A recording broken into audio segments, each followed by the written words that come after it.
Mitinda,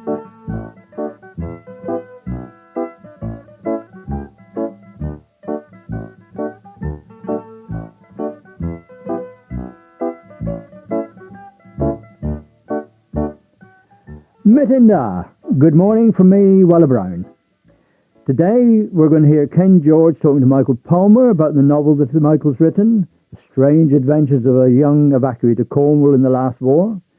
And then Peter Willett, chairman of the Truro Twinning Committee, will be telling me about this weekend's visit by a party of Bretons from Morlaix, Montreuilles to our Breton friends. And finally, the last part of the members of that Cornish emigre, Henry Harvey, narrated by Julia Allard.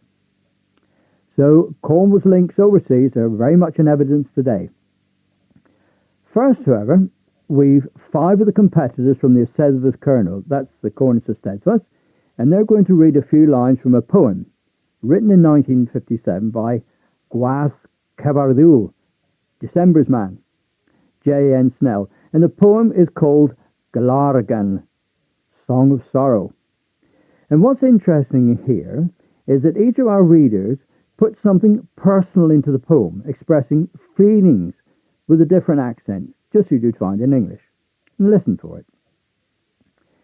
Now, to me, it's these variations which make Cornish so charming and so attractive to listen to and to speak. First of all, these few lines, the poet tells the long, straight grey beach where 1,000 perished bones lie. A stream falls to the beach from the lake above, and its drops flying like tears. First of all, Christine Chesterfield. Galargan. O tena tres eon avose, my cusk mil asgon leskis, one ena bleep ha laws has keith, dar sal ha grau camiscus. The worth and lin, and nonan in a viskin in dan gamma, a course a van in freis, in can a banahu olama. Now that was Christine Chesterfield.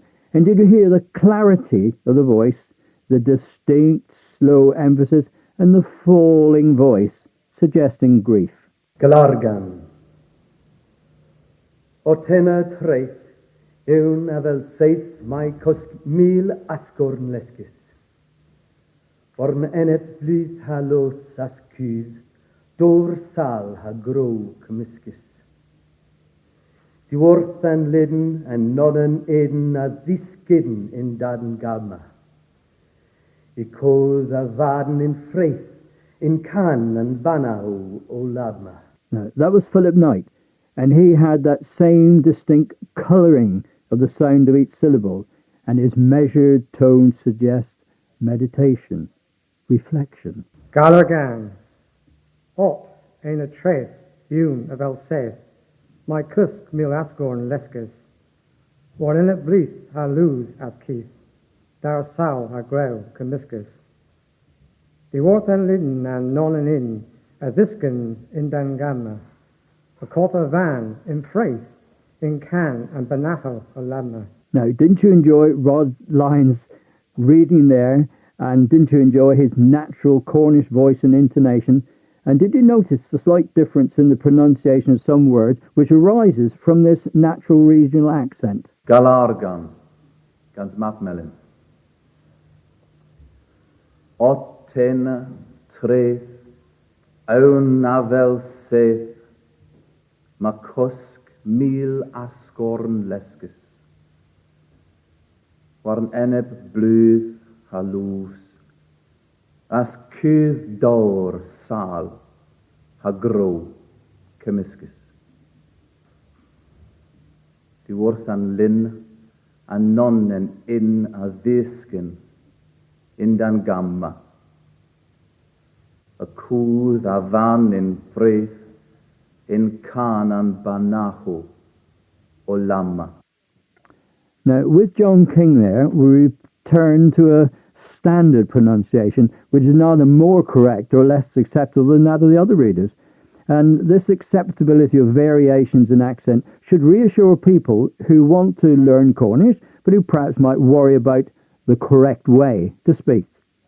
John, too, you notice, was aware, as he read, of the melancholy theme of the poem. Galorgan. Ortena trace.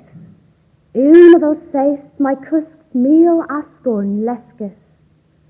Warn enet bleeth hallows as keith, darzal ha grau comiscus. Di worth an lin and none in of the skin in dan gamma. A course of van in phrase in can and banaho lama. Julie there had a more, didn't she? She had a more impassioned delivery, a strong emotional commitment to the poem. And you enjoyed, as I did, her individual Cornish accent.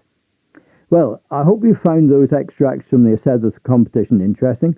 And for myself, I find a soul song fits my mood now and again. And that for my generation is Smoke Gets in Your Eyes in Stormy Weather. Now, Michael Palmer's novel isn't the first one to be written in Cornish. Melville Bonetto some years ago wrote An Gorsedh Council, and that was the first novel. It had that distinction. But here, Michael Palmer is telling Ken George how he came to write Jory, or George. Hello and Westall Youth was Jory. Can you George and Sasnak? Why did you write this novel in Cornish? What prompted you to do it? I said the ones in Stinna and Liam Speefus and Kernewek. You thought there wasn't enough literature in modern Cornish? Anyway. Kroeder, Hannah. And how long did it take you to write? August had Tremise. Just 3 months. Moyes Henna, the Gin Screefer and Drown West. And what's the book all about? Well, Henry Callis, in Kensile and Liver of the Alice in Essa, and Terminio Aber and Breton and Bees.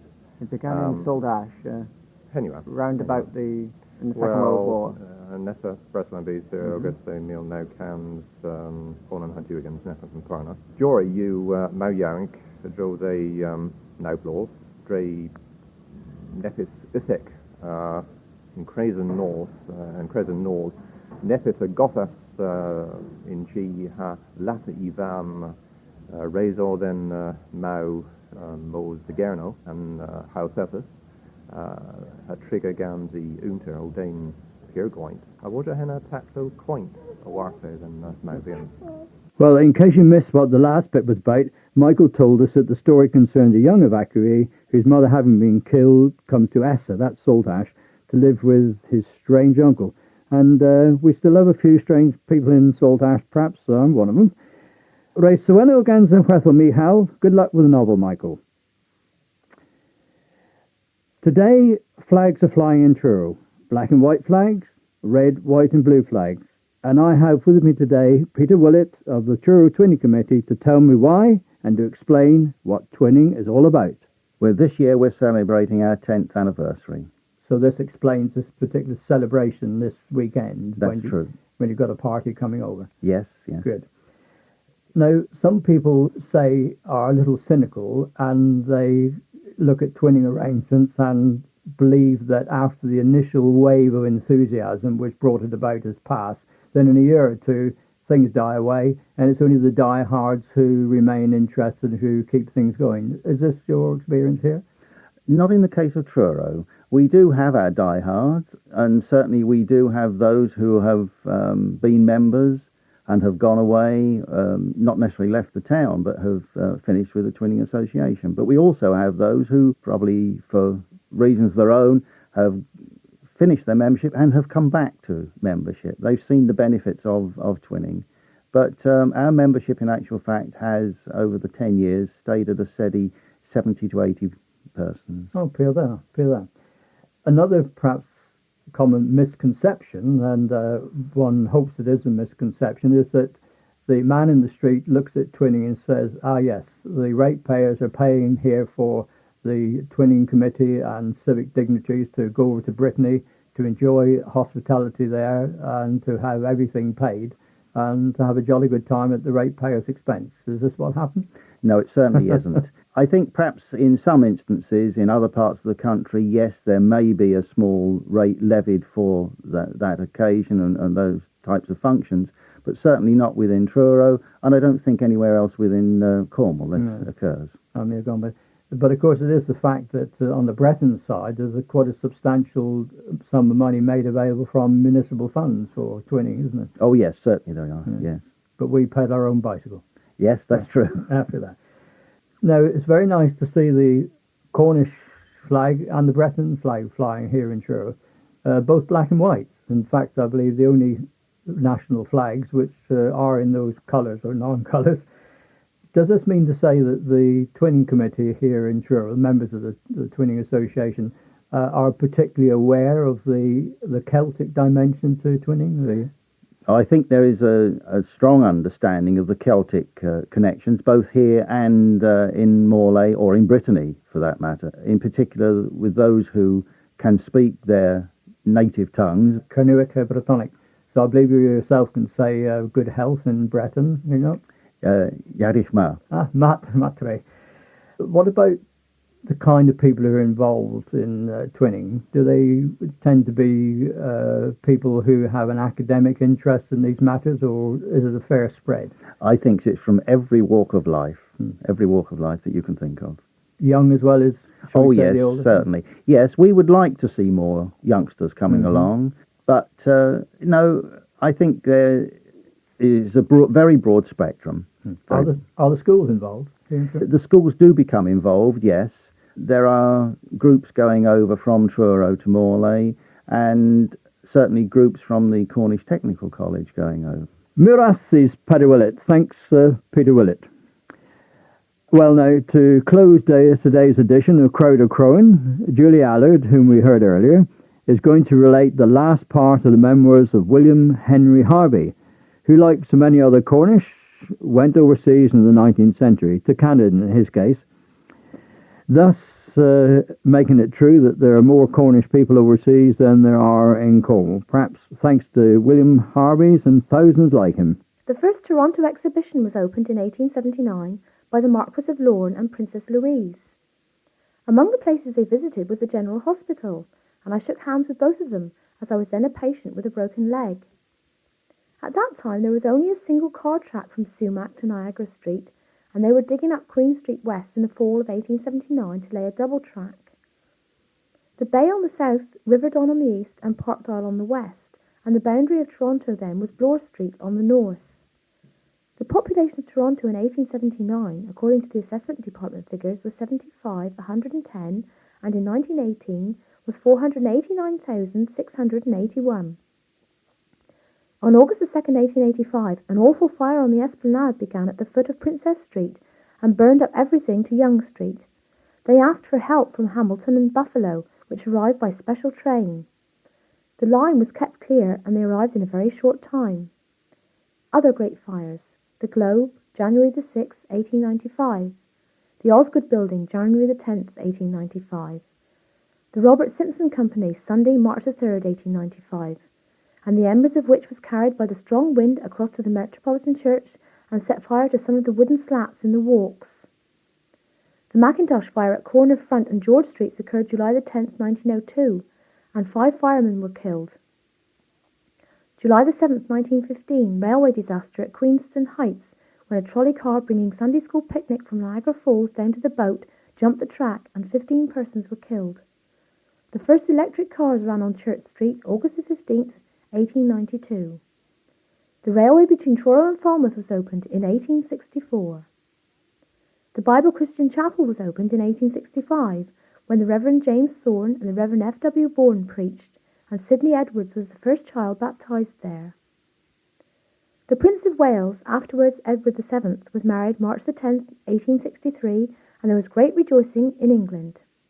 There were special medals given to all the children, and parent children had a great procession and had a picnic on Mr. Williams's lawn. I took part in it. Reverend F.W. Bourne wrote the life of Billy Bray, commonly called the King's Son.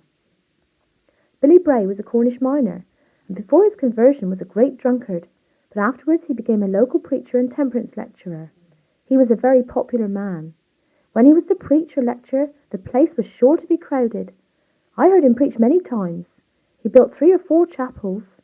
After he came home from the mine, he would go to the quarry and raise stones to build a chapel, and he would go to other towns and villages and beg the money to pay the carpenters and masons. And there William Henry's memoirs come to an abrupt end. But there is just one interesting little footnote. At the coronation of King George V, the representative of the Canadian government was one of his descendants. Now, next time you're up in the attic or rummaging through those old shoeboxes full of rubbish, odds and ends and photographs that we all seem to collect, why don't you have a look and see if you can find some old letters or perhaps even a diary, anything that gives a personal insight of what life was like before radio, let alone Radio Cornwall, was even thought of. And if you do find something, please write into us here at Radio Cornwall. Murasi, Stelia. Well, now, from me, Wella Brown, this morning, Duke Enachui, Murasil Kosolowitz, thanks for listening. And if there are any Breton listeners out there to Radio Cornwall this morning, Ken of all.